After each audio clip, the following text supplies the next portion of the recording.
Russians strike kindergarten in Ukrainian city of Kharkiv, children among injured.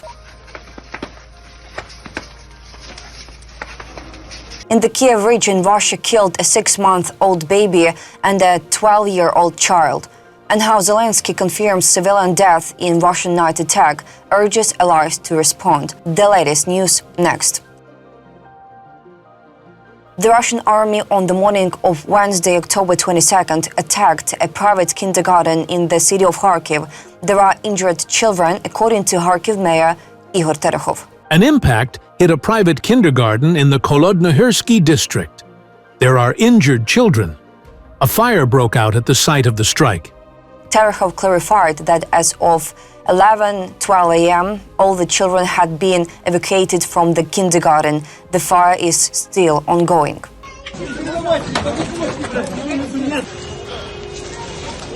Неси туда, неси в машину.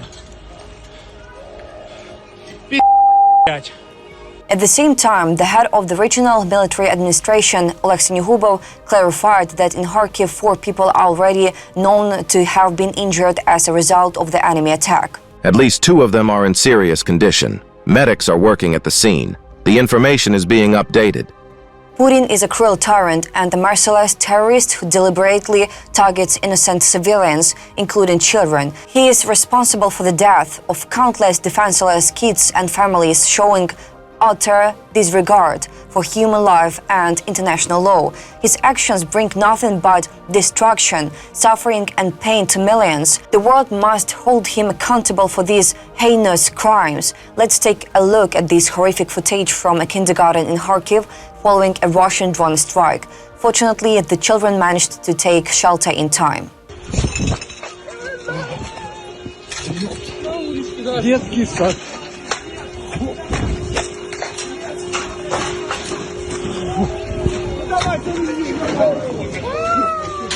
Давай, давай, давай, давай.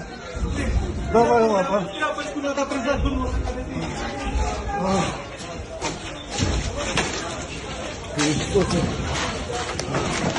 Давай, Денис. Let's watch the moment when one of the strikes hit the kindergarten in the Kolodnohirsky district, a chilling reminder of the brutal reality faced by innocent children.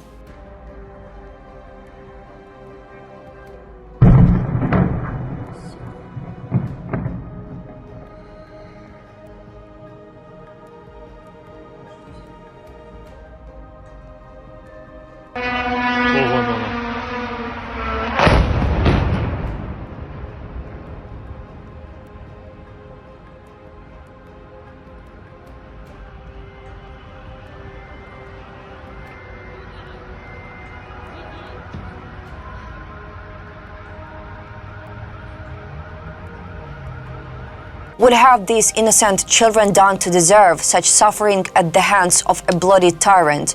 They play, learn and dream, yet their lives are shattered by bombs and cruelty. As a result of a nighttime attack in the Kyiv region, several areas sustained damage. In the village of Poghreby, the bodies of 3 people were found under the rubble of a destroyed home. 2 of them were children. This was reported by the head of the Kyiv Regional Military Administration, Mykola Kalashnik. The family's house was completely destroyed by fire. The terrorist state killed a young woman born in 1987, a 6-month-old baby, and a 12-year-old girl in the village of Poghreby, Brovary district. Their bodies were found at the site of the fire in a private residence. In addition, 1 man was killed elsewhere in the Brovary district. A man born in 1976 was injured in the Obuchiv district. An employee of a local gas station sustained shrapnel injuries.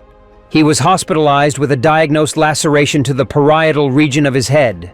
An 83-year-old woman was also injured in Brovary. And here is the trajectory of the attack as traced from the Russian side. Multiple arrows and flight paths crisscross the map, illustrating a coordinated barrage of rockets and drones launched from various directions. Each trajectory line represents an individual missile or drone, highlighting the scale and intensity of the attacks. Overall, the image serves as a stark visual reminder of the daily dangers faced by Ukrainians, capturing both the scale of the aggression and the resilience required to endure it. Russia carried out another massive attack on Ukraine overnight. Civilian cities and energy facilities came under fire, according to a statement by Ukrainian President Volodymyr Zelensky. Another night that proves Russia does not feel enough pressure for prolonging the war, the president emphasized. Zelensky noted that throughout the night and morning, Ukrainian air defense forces, mobile fire groups, and intercepted drone crews were operating. Ordinary cities were under attack, mainly energy infrastructure, but there were also many hits on residential buildings. Fires were recorded in Zaporizhia, and residential buildings were hit in Kyiv, the Kyiv, Odessa, Chernihiv, Dnipropetrovsk, Kirovohrad, Poltava, Vinnytsia, Zaporizhia, Cherkasy, and Sumy regions were affected. As of now, 17 people are known to have been injured. 6 people, including 2 children, have unfortunately been killed. My condolences to their families and loved ones.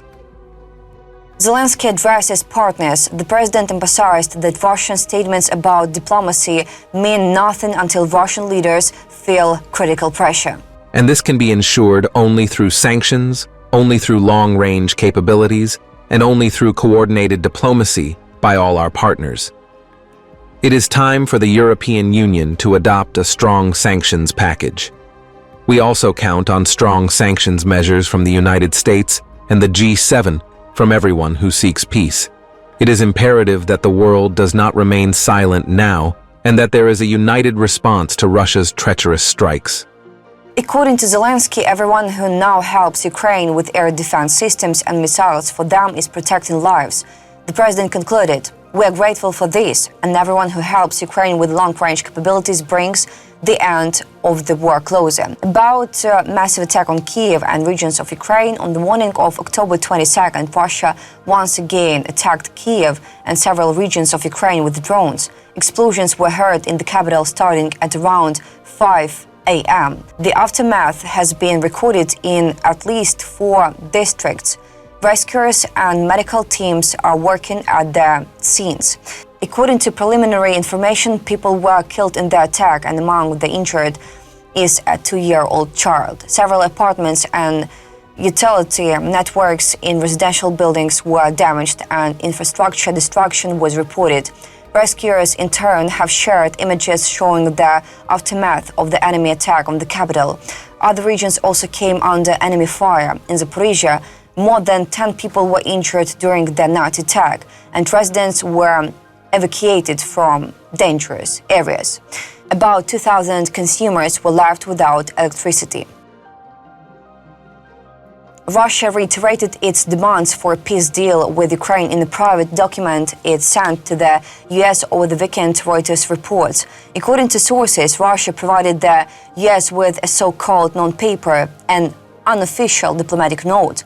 In the document, Russia again confirmed its demand to establish control over the entire Donetsk region, effectively rejecting US President Donald Trump's idea of freezing the front line at its current positions. Additionally, according to an unnamed US official, the non-paper repeated Russia's previous demand that NATO forces not be stationed in Ukraine under any peace agreement.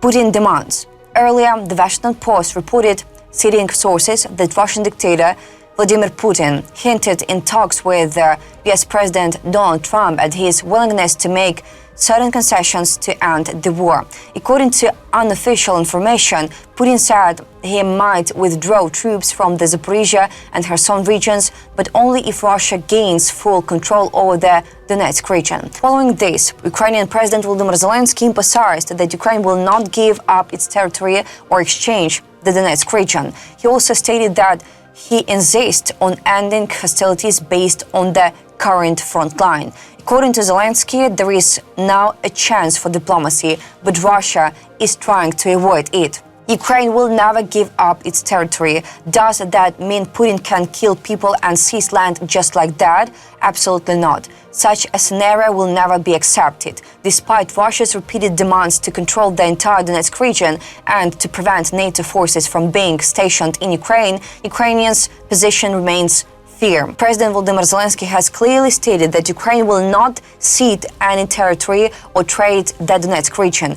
Putin's aggressive demands and attempts to impose territorial concessions through violence and threats are unacceptable and will be firmly rejected by Ukraine and the international community. The sovereignty and territorial integrity of Ukraine are non-negotiable.